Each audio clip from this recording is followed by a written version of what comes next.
जय श्री श्याम। हर हर महादेव। आज आपको मैं अपनी ही बचपन की कहानियाँ सुनाती हूँ, और अच्छी लगे तो इसको शेयर ज़रूर करना और अपने बच्चों को भी बताना कि किस तरीके से मिलती है कामयाबी, कैसे मिलती है ये कामयाबी। छोटे बच्चे कहते हैं क्या होती है कामयाबी। जब 20 साल का होता है तो माँ बापों को कहता है सब कमा लेंगे, सब हो जाएगा। माँ बाप कहते हैं हमने बहुत कमाया, कहते हाँ बहुत कमाया तुमने, हम भी कमा लेंगे। तो बच्चों का आज ये होता है जवाब। तो भाई मैं भी एक गांव की रहने वाली हूँ। गांव में पैदा हुई, गांव में ससुराल हुई, और पियर में हम थे। हमारे माँ बाप भी जमींदार थे, खेती बाड़ी बहुत थी। और उस समय हमारे चना बहुत ज़्यादा होया कर दे। गेहूँ का कहीं नाम भी नहीं था नज़दीक भी कि गेहूँ हमने कभी बचपन में हमारे खेतों में देखे हूँ। कहीं गेहूँ नहीं थे, ईख बोया कर दे, चना होया कर दे, जो भी होया कर दे।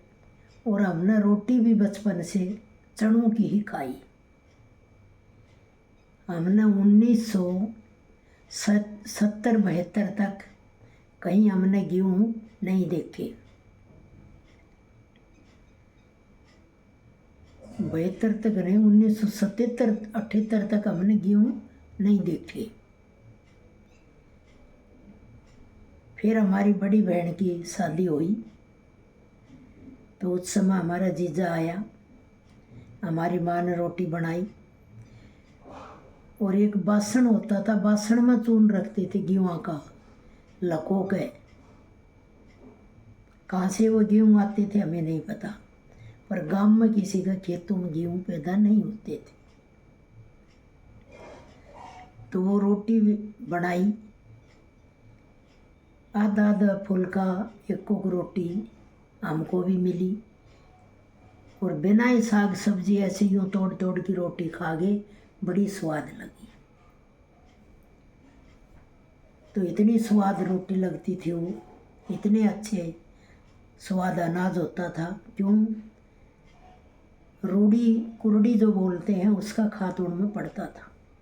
उस समय यूरिया नहीं होता था।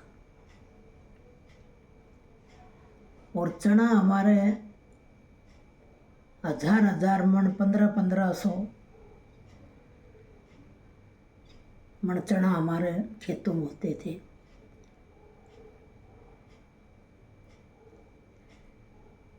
तो इसलिए चना की रोटी, आलू की सब्जी, और चना की रोटी पर मिर्च बाँट के, चटनी रख के, छाए का मग्गा भर के वो खाना। हरियाणा में कहते हैं छाए को सीत, आज भी सीत ही कहते हैं। और सुनार बोलिया कर दे लस्सी, लस्सी है जी, और हम कहते थे सीत, आज भी सीत ही कहते हैं। तो पुराने ज़माने में खेतों पर भी हम जाया कर दे तो भी आड़ पड़ोस की औरतें साथ जाती थी। इकल्ली औरत खेतों में जाना नहीं अच्छा समझती थी, पड़ोसन साथ जाया कर दी। और आज के युग में पड़ोसन चली जाती है, दूसरी पड़ोसन को पता ही नहीं लगता है कि कब खेत में गई। और पहली बात, खेत में जाने की ज़रूरत ही नहीं पड़ती, मज़दूरों से ही सारा काम हो जाता है। खाद जो रूढ़ी बोलते हैं, वो रूढ़ियाँ भी आजकल खेतों में डालने से रहेगी। वहीं जहाँ डालते हैं वहीं मिट्टी बन जाती है। तो इसलिए आज का युग ये हो गया। तो भाई मेरी कहानी जो है ये तो मैंने बताई आपको, ऐसे हमने देखा। जब मैं छोटी थी गांव में साइकिल चलाती थी,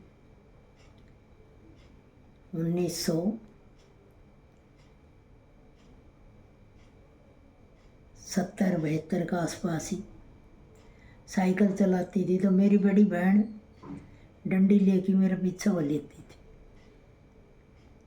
अब साइकिल नहीं चलाएगी। मेरी माँ को शिकायत करती थी, मेरी माँ मुझे पीटती थी, अब साइकिल नहीं चलाएगी। तो मानते थे घर वालों का कहना। फिर भी कोई मेहमान आ जाता था, कोई गांव से मिलने वाला कोई आ जाता था, साइकिल ही होती थी उस समय, तो मैं उसकी साइकिल, लेकिन एक चक्कर तो मैं चौक में लगवा लेती थी। शौक था शुरू से ही। और काम भी करया कर दे, काम जमींदार का काम करया कर दे, खेतों में जाया कर दे। ऊँट गाड़ी थी हमारे, तो ऊँट गाड़ी चलाते थे। एक बार हमारा ऊँट भी रच गया, हमारे पिताजी चले गए कहीं रिश्तेदारी में, और उस ऊँट को या तो मैं संभालती थी या मेरा बाबा संभाला करता, और कोई उस ऊँट के पास चारा नहीं डाला करता। तो सर्दी जैसे आती है तो ऊँट सर्दियों में मस्त हो जाता है। तो उस समय सर्दियों का टाइम था। अब मैं ऊँट को पानी पियाने चली गई, ऊँट आराम से मेरे साथ चल दिया, नकेल पकड़ के गए। वहाँ खेड़ में जैसे ही पानी पिया तो एक ऊँटड़ी आ गई। ऊँटड़ी आ गई तो ऊँटड़ी के पीछे हो लिया। जो हमारा चाचा था, जयचंद नाम था उसका, तो वो उसने अपनी ऊँटड़ी जल्दी जल्दी हाँक के अपने नोर में बाड़ दी। अब मेरा ऊँट ना तो मेरा हाथ में आवे तो खाने भाग गए। फिर मेरे ताऊ का छोरा था रामफल, वो भी ऊँट रखा करता। अब वो पकड़ने लग गया तो उसकी तरफ ऊँट भाग गया। तो पहले उसके जो चूने के भट्ठे होया कर दे, जो मकान बनाया कर दे, चूना का बनाया कर दे, उस समय सीमेंट नहीं होती थी, या तो मिट्टी में चिनाई होया कर दी, चूने का प्लास्टर होया करता, या चूना में चिड़िया जाया कर दे। जो अच्छे पैसों वाले होते थे वो चूना में चिड़िया कर दे, कम पैसों वाले होते थे वही मिट्टी से मकान चिड़िया कर दे। तो वो भट्ठा पड़ा हुआ उसका चूने का। अब हमारे ताऊ का लड़का उस भट्ठे का बाहर कर चक्कर काटा है, और ऊँट भी उसका बाहर कर चक्कर काटा है। मगर भाई ये तो अच्छा चाड़ा होया, मतलब बिरच गया ऊँट। आर के ने हमारे ताऊ का लड़का भी बाज गया, छिक के ऊँट बैठ गया। अब घर वाले भी न्यू करने, ऊँट के पास मत जाना, खा जाएगा, ऊँट के पास मत जाना, खा जाएगा, और ऊँट भी घर में लाना जरूरी। फिर बाद में मैं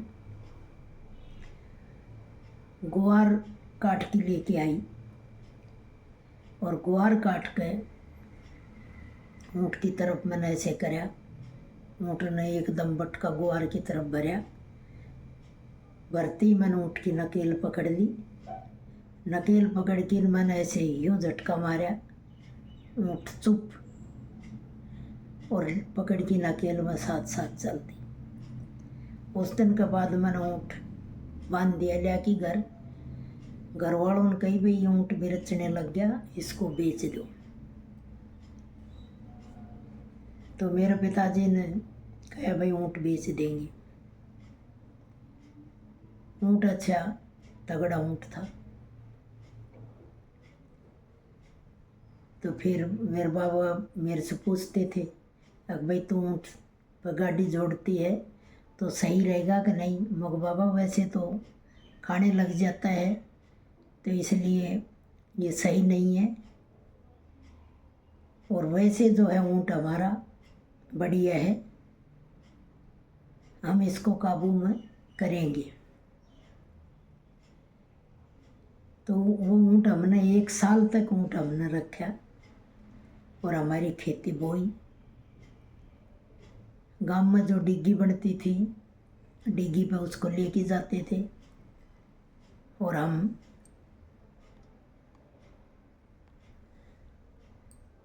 उससे मिट्टी ढोते थे। तो ऊँट ने हमारे को बहुत कमाया। तो मेरे बाप ने मेरी पीठ थपथपाई, अब बहुत बढ़िया रहे बेटी, भाई तेरे कहने से मैं उस दिन ऊँट बेच देता तो मेरा ऊँट सस्ता जाता। आज हमने ऊँट की कीमत का साल भर में कमा भी लिया और अब इस ऊँट को हम आगे लिए, अब ये सर्दी आ गई, अब हम बेच देंगे। जब हमारे बाप ने वो ऊँट बेचा, तो इसलिए पहली माँ बाप बेटा बेटी की बात मान के चलते थे।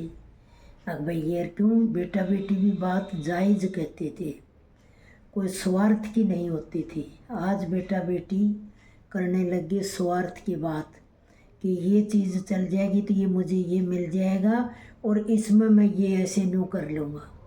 पहली बेटा बेटी को ये था, कोई चीज़ बिकती थी तो वो माँ बाप के पास ही रहती थी, बेटा बेटी का हाथ नहीं लगता था। और आज बेटा चाहता है कि मैं ही सब कुछ बन जाऊं, माँ बाप का कोई वो है ही नहीं। तो इसलिए भाई इस हिसाब से हम गांव में रहे। बाप का साथ हमने खूब कमाया, जमींदार वाला काम सीखा। और ससुराल की बात आपको बताएंगे हम कल दूसरी वीडियो में कि ससुराल में हम कैसे रहे। और हम 7 बहन भाई थे और 7 बहन भाई हम बड़े प्रेम से रहे। भाई हमारे भगवान ने छोड़े नहीं, बहन आज तक भी हम आपस में कभी लड़ी नहीं है। हम 2 बहनें एक ही गांव में हैं, बाकी बहन अलग अलग गांवों में हैं। कभी भी हम बहन आज तक नहीं लड़ी हैं। और जो बड़ी बहन मेरी हैं उनको हम माँ के जो मानते हैं, वह हमें बहन नहीं बेटियों के हिसाब से मानते हैं। हमारे जो जीजा हैं उनने भी हमें बेटियों के हिसाब से माना है, कभी भी साड़ी समझ के नहीं माना। तो इसलिए हमारा बहनों को इसी तरीके से हमारी बहनों को हमेशा प्यार बना रहे और हम सब बहन राजी राजी रहें। जय श्री श्याम, जय श्री श्याम।